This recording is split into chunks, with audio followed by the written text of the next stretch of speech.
सबसे पहले मैं अहोबिलम के भगवान नरसिंह स्वामी और महानंदी के श्री महानंदीश्वर स्वामी को प्रणाम करता हूं। मैं मंत्रालय के गुरु श्री राघवेंद्र स्वामी से भी हम सभी के लिए आशीर्वाद मांगता हूं। ముందుగా మన అహోబిలం నరసింహ స్వామికి మరియు మహానంది శ్రీ మహానందీశ్వర స్వామికి నమస్కరించుకుంటున్నాను. అలా మంత్రాలయంలో గురువు గారు శ్రీ రాఘవేంద్ర స్వామి వారి ఆశీస్సులు కూడా మనందరికీ ఉండాలని కోరుకుంటున్నాను. साथियों, द्वादश ज्योतिर्लिंग स्तोत्रम के पाठ में आता है, सौराष्ट्रे सोमनाथम च श्रीशैले मल्लिकार्जुनम, यानी द्वादश ज्योतिर्लिंगों में प्रथम भगवान सोमनाथ और द्वितीय भगवान मल्लिकार्जुन का नाम एक साथ आता है। मेरा सौभाग्य है कि मेरा जन्म दादा सोमनाथ की धरती गुजरात में हुआ, बाबा विश्वनाथ की धरती काशी की सेवा का अवसर मिला और आज श्रीशैलम का आशीर्वाद मिल रहा है। మిత్రులారా, ద్వాదశ జ్యోతిర్లింగ స్తోత్రంలో ఇలా చెప్పబడింది, సౌరాష్ట్రే సోమనాథం చ శ్రీశైలే మల్లికార్జునం. అంటే 12 జ్యోతిర్లింగాలలో మొట్టమొదటి సోమనాథుడైతే రెండవది మన మల్లికార్జునుడు. నా అదృష్టం ఏంటంటే దాదా సోమనాథుని భూమి అయిన గుజరాత్ లో నేను జన్మించాను. అలాగే బాబా విశ్వనాథుని భూమి అయిన కాశీకి సేవ చేసే అవకాశం నాకు లభించింది. మరియు ఈ రోజు నేను శ్రీశైలం స్వామివారి ఆశీస్సులు ఈ రోజు పొందాను. साथियों, श्रीशैलम में दर्शन के बाद मुझे शिवाजी स्फूर्ति केंद्र जाकर उन्हें श्रद्धांजलि अर्पित करने का अवसर मिला। मैं इस मंच से भी छत्रपति शिवाजी महाराज को नमन करता हूं। మిత్రులారా, శ్రీశైలం దర్శనం తర్వాత ఛత్రపతి శివాజీ స్ఫూర్తి కేంద్రాన్ని సందర్శించుకుని ఆయనకు నా శ్రద్ధాంజలి అర్పించుకునే అవకాశం కూడా లభించింది. ఈ వేదిక నుంచి మరొకసారి ఛత్రపతి శివాజీ మహారాజ్కి కూడా నా నివాళులు అర్పించుకుంటున్నాను. मैं अल्लमा प्रभु और अक्क महादेवी जैसे शिव भक्तों को भी प्रणाम करता हूं। मैं श्री उయ్యాలవాడ नरसिम्हा रेड्डी गारू और हरि सर्वोत्तम राव जैसे महान स्वतंत्र सेनानियों को श्रद्धापूर्वक नमन करता हूं। అల్లమ్మ ప్రభు మరియు అక్క మహాదేవి వంటి గొప్ప శివభక్తులకి కూడా నేను నా నమస్కారాలు తెలియజేసుకుంటున్నాను. శ్రీ ఉయ్యాలవాడ నరసింహారెడ్డి గారు మరియు హరి సర్వోత్తమరావు గారు వంటి గొప్ప స్వాతంత్ర సమరయోధులకి కూడా నా శ్రద్ధాంజలి అర్పించుకుంటున్నాను. साथियों, हमारा आंध्र प्रदेश स्वाभिमान और संस्कृति की धरती है और साथ ही साइंस और इनोवेशन का सेंटर भी है। यहां असीमित संभावनाएं भी है और युवाओं का अनंत सामर्थ्य भी है। మిత్రులారా, మన ఆంధ్రప్రదేశ్ ఆత్మ గౌరవానికి మరియు సంస్కృతికి నిలయం. మరి ఇది సైన్స్ కు ఇన్నోవేషన్ కి కూడా ఒక కేంద్రం. ఇక్కడ అనంతమైన అవకాశాలు ఉన్నాయి మరియు ఇక్కడ యువతకి అపారమైనటువంటి శక్తి కూడా కలిగి ఉంది. आंध्र को अगर जरूरत थी तो सही विजन और सही नेतृत्व की जरूरत थी। आज चंद्रबाबू नायडू गारू और पवन कल्याण गारू के रूप में आंध्र के पास वो विजनरी लीडरशिप भी है और केंद्र सरकार का पूरा सहयोग भी है। ఆంధ్రాకి ఏదైనా అవసరం ఉంది అంటే ఒక సరైన విజన్ మరియు సరైన నాయకత్వం తాలూకు అవసరం ఉంది. నేడు చంద్రబాబు నాయుడు గారు మరియు పవన్ కళ్యాణ్ గారి రూపంలో ఆంధ్రాకి ఆ శక్తివంతమైనటువంటి నాయకత్వం ఉంది మరియు కేంద్ర ప్రభుత్వం తాలూకా పూర్తి మద్దతు కూడా లభిస్తుంది. साथियों, पिछले 16 महीनों में आंध्र प्रदेश में विकास की गाड़ी तेज गति से दौड़ रही है। डबल इंजन की सरकार में अभूतपूर्व प्रगति हो रही है। आज दिल्ली और अमरावती मिलकर तेज विकास की दिशा में आगे बढ़ रहे हैं। మిత్రులారా, గత 16 నెలల్లో ఆంధ్రప్రదేశ్లో అభివృద్ధి తాలూకా వాహనం శరవేగంగా కదులుతుంది. డబుల్ ఇంజిన్ ప్రభుత్వంలో రాష్ట్రం అపూర్వమైన ప్రగతి కూడా సాధిస్తుంది. నేడు ఢిల్లీ మరియు అమరావతి ఈ రెండూ కలిసి వేగవంతంగా అభివృద్ధి వైపు ముందుకు సాగుతున్నాయి. और जैसा चंद्रबाबू ने कहा, इस तेज गति को देख करके मैं कह सकता हूं कि 2047 में आजादी के जब 100 साल होंगे, विकसित भारत होके रहेगा। చంద్రబాబు గారు చెప్పినట్టు నేను చెప్పగలను. 2047 నాటికి ఎప్పుడైతే భారతదేశం 100 సంవత్సరాలు స్వాతంత్ర్యం సంపాదించుకుని తయారవుతుందో, ఆనాటికి ఖచ్చితంగా ఈ భారతదేశం వికసిత భారతదేశంగా తయారవుతుంది. अभी बाबू ने बहुत ही भावना के साथ अपने विचारों को व्यक्त किया, लेकिन मैं विश्वास से कहता हूं कि 21वीं सदी हिंदुस्तान की सदी होने वाली है। 21वीं सदी 140 करोड़ हिंदुस्तानियों की सदी होने वाली है। ఇప్పుడు బాబు గారు ఎంతో ఆవేదనతో భావాలతో మాట్లాడారు. అదే రకంగా నేను కూడా చెప్పగలను, ఈ 21వ శతాబ్దం భారతదేశం తాలూకా శతాబ్దం. ఈ 21వ శతాబ్దం భారతీయులు 140 కోట్ల భారతీయుల తాలూకా శతాబ్దం ఇది. साथियों, आज भी यहां सड़क, बिजली, रेलवे, हाईवे और व्यापार से जुड़े कई प्रोजेक्ट्स का उद्घाटन और शिलान्यास किया गया है। ये प्रोजेक्ट्स राज्य में कनेक्टिविटी को मजबूत करेंगे, इंडस्ट्री को बढ़ावा देंगे और लोगों के जीवन को आसान बनाएंगे। మిత్రులారా, నేడు రోడ్లు, విద్యుత్ రంగం, రైల్వే, హైవేలు మరియు వాణిజ్యానికి సంబంధించిన అనేక ప్రాజెక్టులకి శంకుస్థాపన మరియు ప్రారంభోత్సవం చేసుకుంటున్నాం. ఈ ప్రాజెక్టుల వల్ల రాష్ట్రంలో కనెక్టివిటీ బలోపేతం అవుతుంది మరియు పరిశ్రమలకి ఊతమిస్తూ మరియు ప్రజల జీవితాన్ని కూడా సులభం చేసే అవకాశం కల్పిస్తుంది. इन परियोजनाओं से करनूल और आसपास के इलाकों को बहुत फायदा मिलेगा। मैं इन परियोजनाओं के लिए राज्य के सभी लोगों को बधाई देता हूं। ఈ ప్రాజెక్టుల వల్ల కర్నూలు మరియు పరిసర ప్రాంతాలకు ఎంతో ప్రయోజనం చేకూరుతుంది. ఈ ప్రాజెక్టుల కోసం రాష్ట్ర ప్రజలందరికీ కూడా మరొక్కసారి నా తాలూకా అభినందనలు తెలియజేసుకుంటున్నాను. साथियों, किसी भी देश और राज्य विकास के लिए एनर्जी सिक्योरिटी बहुत जरूरी है। आज यहां बिजली के क्षेत्र में अराउंड 3000 करोड़ रुपीस का ट्रांसमिशन प्रोजेक्ट शुरू हुआ है। इससे देश की एनर्जी कैपेसिटी और बढ़ेगी। మిత్రులారా, ఏ దేశమైనా రాష్ట్రమైనా అభివృద్ధి చెందాలనంటే ఇంధన భద్రత చాలా కీలకం. నేడు విద్యుత్ రంగంలో కూడా దాదాపు 3000 కోట్ల రూపాయలు విలువైన ట్రాన్స్మిషన్ ప్రాజెక్టులు కూడా మనం ప్రారంభించుకుంటున్నాం. దీని ద్వారా దేశం తాలూకా ఇంధన సామర్థ్యం కూడా మరింత పెరగబోతుంది. साथियों, तेज विकास के बीच हमें पुरानी स्थितियों को भी भूलना नहीं है। 11 साल पहले जब केंद्र में कांग्रेस सरकार थी, तब प्रति व्यक्ति इलेक्ट्रिसिटी की खपत औसतन 1000 यूनिट से भी कम थी। तब देश को ब्लैकआउट जैसी चुनौतियों का भी सामना करना पड़ता था। हमारे गांवों में बिजली का खंभा भी नहीं लगा था।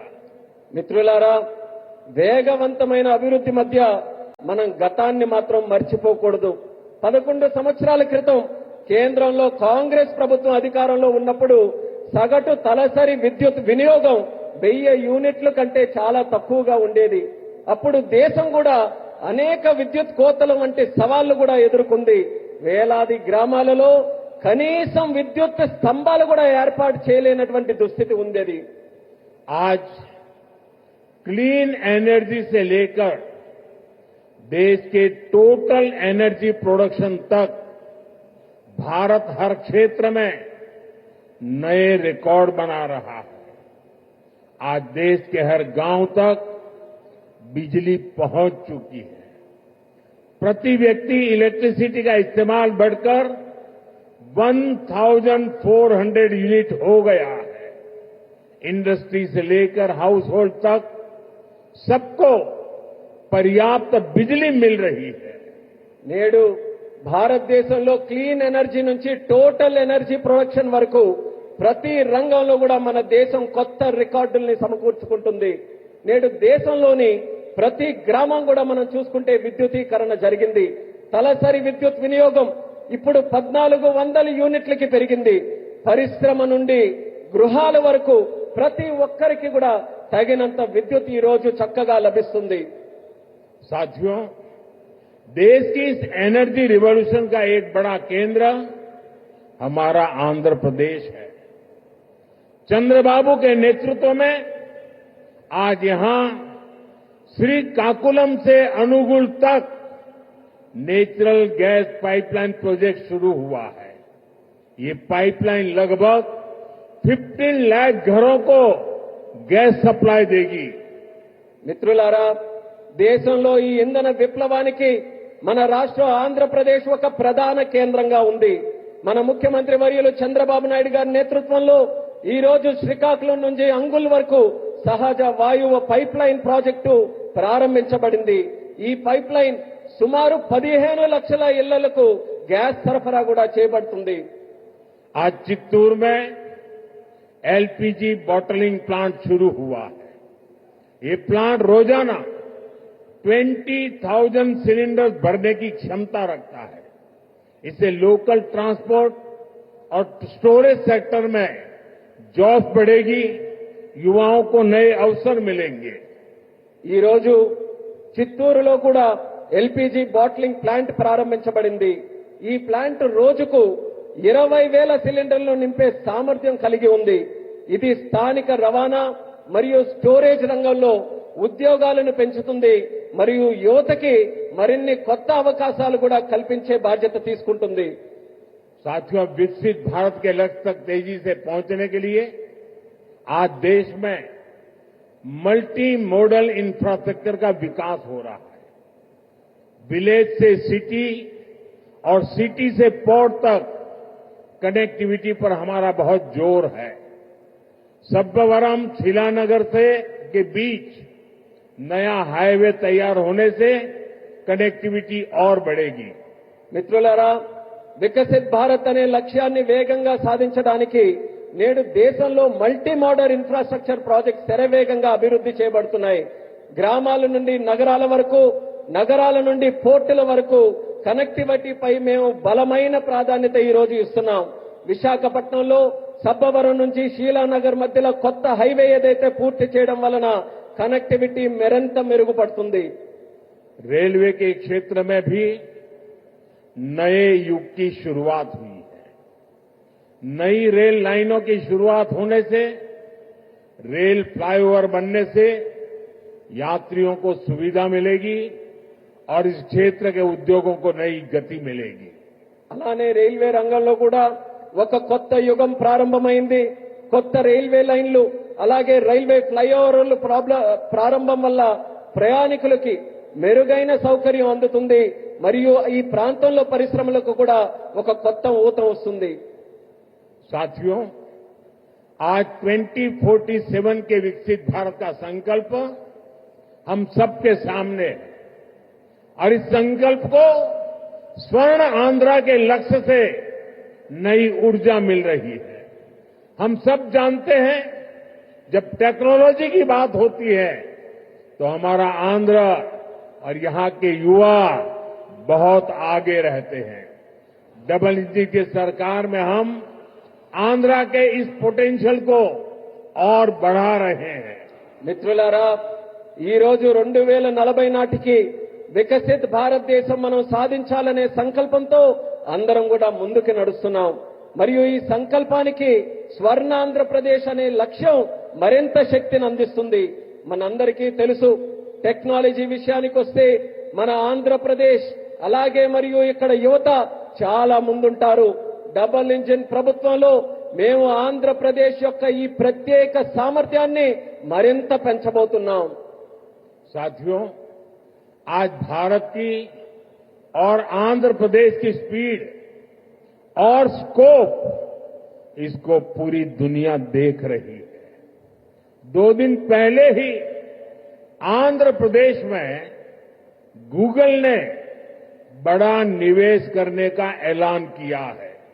మిత్రులారా, ఈ రోజు భారతదేశం మరియు ఆంధ్రప్రదేశ్ యొక్క వేగం మరియు సామర్థ్యం యావత్ ప్రపంచం గమనిస్తుంది. 2 రోజుల క్రితం గూగుల్ లాంటి ప్రధానమైన సంస్థ ఆంధ్రప్రదేశ్ లో ఒక పెద్ద పెట్టుబడిని కూడా ప్రకటించింది. गूगल यहां हमारे आंध्र प्रदेश में भारत का पहला आर्टिफिशियल इंटेलिजेंस हब बनाने जा रही है। और कल जब मैं गूगल के सीईओ से बात कर रहा था, उन्होंने मुझे कहा कि अमेरिका के बाहर दुनिया के कई देशों में हमारा निवेश है, लेकिन सबसे ज्यादा निवेश अब हम आंध्र में करने जा रहे हैं।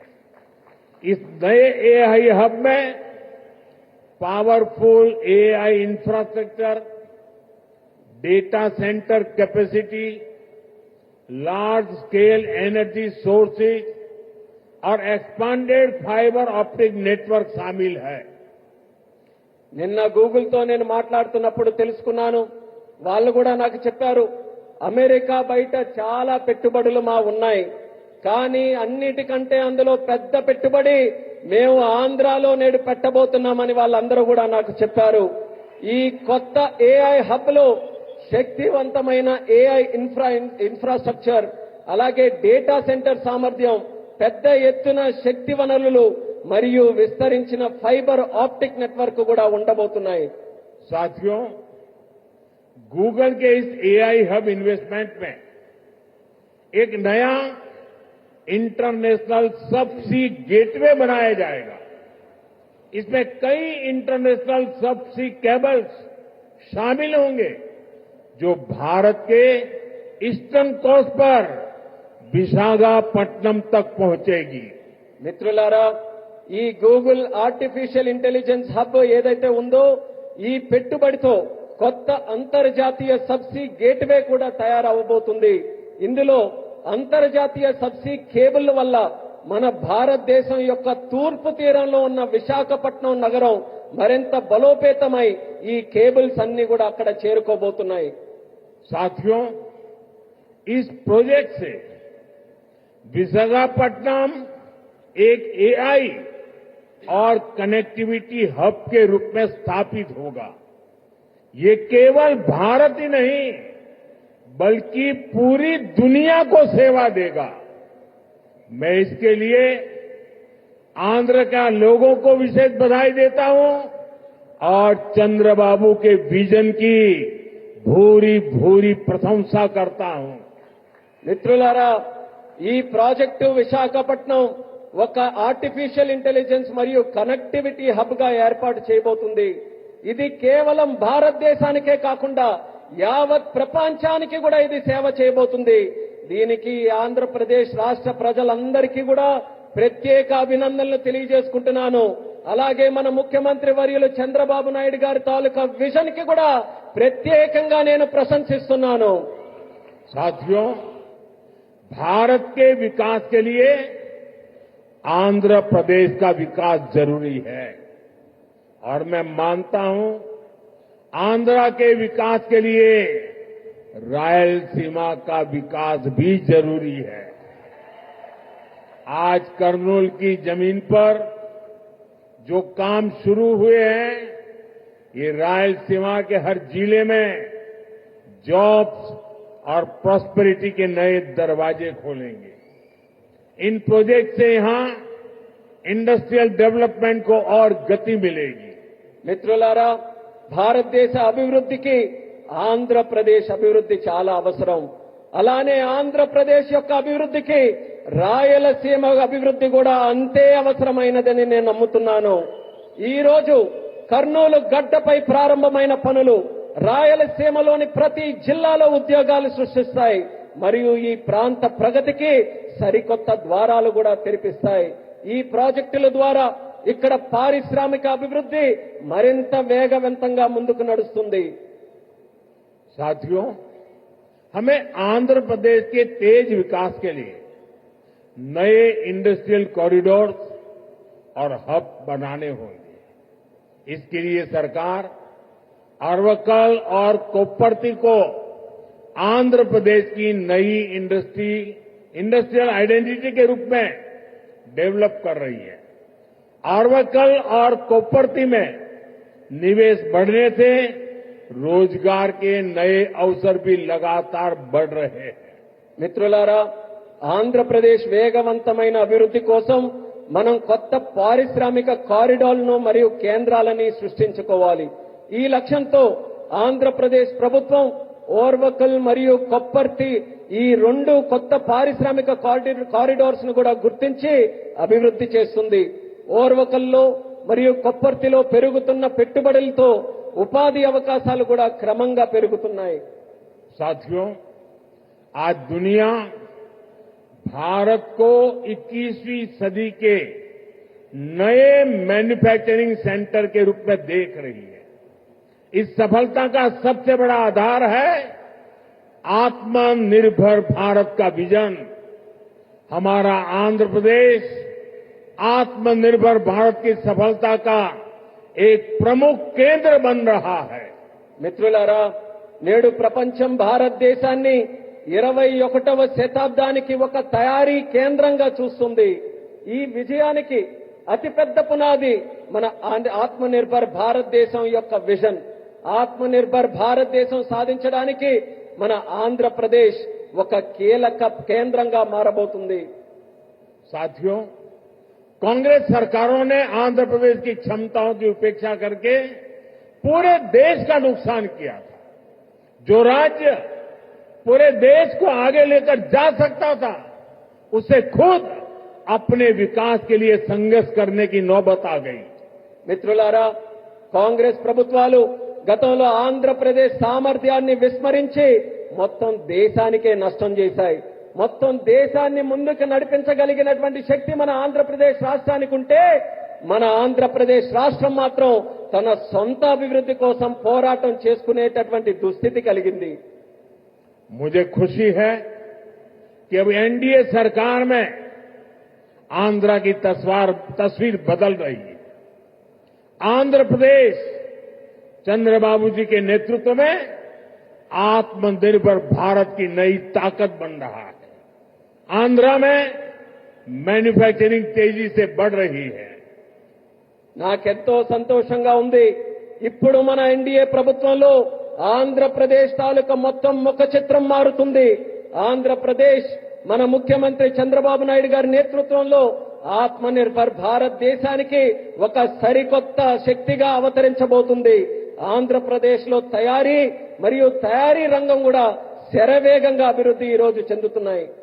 निम्मलुरु में एडवांस नाइट विजन फैक्ट्री का आरंभ रक्षा क्षेत्र में आत्मनिर्भरता प्राप्त करने की दिशा में एक और कदम है. इस फैक्ट्री से नाइट विजन उपकरणों, मिसाइलों के लिए सेंसर और ड्रोन गार्ड सिस्टम बनाने का भारत का सामर्थ्य बढ़ेगा. यहां बने उपकरण भारत के डिफेंस एक्सपर्ट्स को भी नई ऊंचाई देंगे. और अभी ऑपरेशन सिंदूर में तो भारत के बनी चीजों की ताकत हमने देख ली है. మిత్రులారా, నిమ్మలూరులో అడ్వాన్స్ నైట్ విజన్ ఫ్యాక్టరీ ప్రారంభం మన దేశ రక్షణ రంగంతో ఆత్మనిర్భరత సాధించడానికి మరో అడుగు ముందుకు పడినట్టుగా అయ్యింది. ఈ ఫ్యాక్టరీ భారతదేశ నైట్ విజన్ పరికరాలు, క్షిపణుల కోసం సెన్సార్లు మరియు డ్రోన్ గార్డ్ వ్యవస్థలను తయారు చేసే సామర్థ్యం మన దేశానికి పెంచబోతుంది. ఇక్కడ తయారు చేసిన పరికరాలు భారతదేశ రక్షణ రంగ ఎగుమతులను కొత్త ఎత్తులకి కూడా తీసుకువెళ్లడానికి మనందరికీ కూడా దోహదపడతాయి. అలానే మన భారత రక్షణ రంగం తాలూకా శక్తి ఏంటో మొన్న జరిగినటువంటి ఆపరేషన్ సింధూర్లోనే మనం అందరం కూడా ప్రత్యక్ష సాక్షిగా మనమందరం చూశాం. साथियों, मुझे खुशी है कि आंध्र सरकार ने कर्नूल को भारत का ड्रोन हब बनाने का संकल्प लिया है. ड्रोन इंडस्ट्री के जरिए कर्नूल और आंध्र में फ्यूचरिस्टिक टेक्नोलॉजी से जुड़े कई नए सेक्टर्स का विकास होगा. और अभी मैंने कहा, ऑपरेशन सिंदूर में ड्रोन्स का कमाल दुनिया को भी अचरज कर गया है. आने वाले समय में कर्नूल ड्रोन सेक्टर में देश की ताकत बनने वाला है. మిత్రులారా, ఆంధ్రప్రదేశ్ ప్రభుత్వం కర్నూలును భారతదేశ డ్రోన్ హబ్ గా తయారు చేయాలని సంకల్పించినందుకు నాకు ఎంతో సంతోషంగా ఉంది. డ్రోన్ హబ్ ద్వారా కర్నూలు మరియు ఆంధ్రప్రదేశ్ భవిష్యత్తులో వచ్చే టెక్నాలజీస్ కు సంబంధించి అనేక కొత్త రంగాలు అభివృద్ధి కూడా ఈ ప్రాంతంలో చెందుతాయి. ఆపరేషన్ సింధూర్ ఇందాక చెప్పినట్టు మన డ్రోన్లు కూడా ఎంతో అద్భుతాలు సృష్టించాయి. ఆ అద్భుతాలను చూసి యావత్ ప్రపంచమంతా కూడా అబ్బురుపోయిందని గర్వంగా తెలియజేస్తున్నాను. రానున్న రోజుల్లో కర్నూలు డ్రోన్ రంగంలో దేశానికే గర్వకారణంగా నిలవబోతుందని తెలియజేస్తున్నాను. साथियों, हमारी सरकार का विजन है सिटीजन सेंट्रिक डेवलपमेंट. इसके लिए हम लगातार नए रिफॉर्म्स के जरिए सिटीजन्स के जीवन को आसान बना रहे हैं. देश में 12 लाख रुपए तक की आय पूरी तरह से टैक्स फ्री हो चुकी है. सस्ती दवाइयां, सस्ता इलाज, बुजुर्गों के लिए आयुष्मान कार्ड जैसी अनगिनत सुविधाएं, इनसे ईज ऑफ लिविंग का एक नया अध्याय शुरू हुआ है. మిత్రులారా, మా ప్రభుత్వం ఒక్క విజన్ సిటిజన్ సెంట్రిక్ డెవలప్మెంట్ ఈ లక్ష్యంతో కొత్త సంస్కరణల ద్వారా ప్రజల జీవితాలని సులభతరంగా చేయడమే మా అందరి తాలూకా సంకల్పం. దేశంలో 12 లక్షల వరకు ఆదాయం ఉన్న ప్రతి ఒక్కరికి పన్ను రహితంగా చేసింది మన ప్రభుత్వం. తక్కువ ధరకే మందులు, మెరుగైన చికిత్స మరియు వృద్ధుల కోసం ఆయుష్మాన్ భారత్ కార్డులు వంటి సౌకర్యాలు, వీటన్నిటితో ప్రజల జీవిత విధానం సౌకర్యవంతంగా చేసే కొత్త అధ్యయనాన్ని మన భారతదేశంలో మనం ప్రారంభించాం. साथियों, नवरात्रि के पहले दिन से जीएसटी में भी भारी कटौती की गई है. मुझे देखकर बहुत खुशी है कि नारा लोकेश गारू के नेतृत्व में यहां लोग जीएसटी बचत उत्सव को सेलिब्रेट कर रहे हैं. आप इतनी सफलता से सुपर जीएसटी सुपर सेविंग अभियान भी चला रहे हैं. మిత్రులారా, నవరాత్రుల తాలూకా మొట్టమొదటి రోజు నుంచి జీఎస్టీపై భారం కూడా మన ప్రభుత్వం తగ్గించింది. నాకు చాలా సంతోషంగా ఉంది. యువ నాయకుడు నారా లోకేష్ గారి నాయకత్వంలో ఇక్కడ ప్రజల అందరూ కూడా జీఎస్టీ పొదుపు ఉత్సవాన్ని ఒక పండగ వాతావరణంలో మీరందరూ జరుపుకున్నారు. మీరు సూపర్ జీఎస్టీ సూపర్ సేవింగ్స్ అనే కార్యక్రమం తాలూకా ప్రచారం కూడా ఇంతే విజయవంతంగా ప్రతి ఒక్కరూ కూడా నిర్వహించారు. मुझे बताया गया है कि आंध्र प्रदेश लोगों को नेक्स्ट जनरेशन जीएसटी रिफॉर्म से 8,000 करोड़ रुपए से ज्यादा की सेविंग होगी. ये सेविंग इस बार त्योहारों का आनंद और बढ़ा रही है. लेकिन मेरा एक आग्रह भी है, हमें जीएसटी बचत उत्सव को वोकल फॉर लोकल के संकल्प के साथ मनाना है. నాకిప్పుడే చెప్పారు, నెక్స్ట్ జన్ జీఎస్టీ సంస్కరణల ద్వారా ఆంధ్రప్రదేశ్ ప్రజలకు 8,000 కోట్లకి పైగా ఆదా చేసుకునే పరిస్థితి వచ్చింది. ఈ పొదుపులు ఈ పండగ సీజన్ యొక్క ఆనందాన్ని మరింత పెంచబోతున్నాయి. కానీ నా తాలూకా అభ్యర్థన కూడా ఈ రాష్ట్ర ప్రజలందరికీ ఉంది.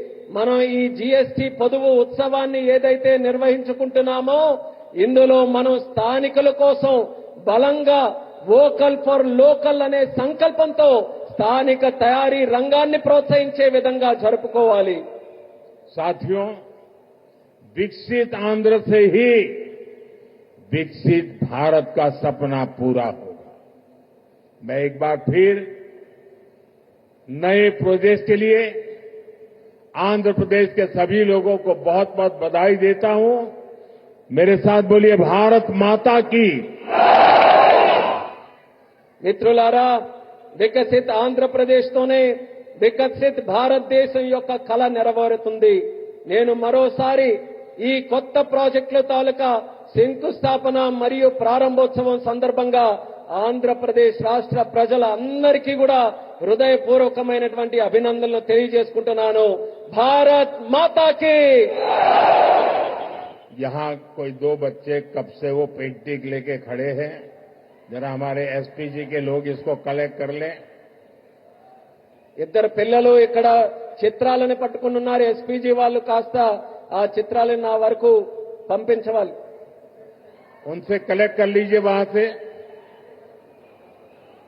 मेरे साथ बोलिए भारत माता की జై. भारत माता की జై.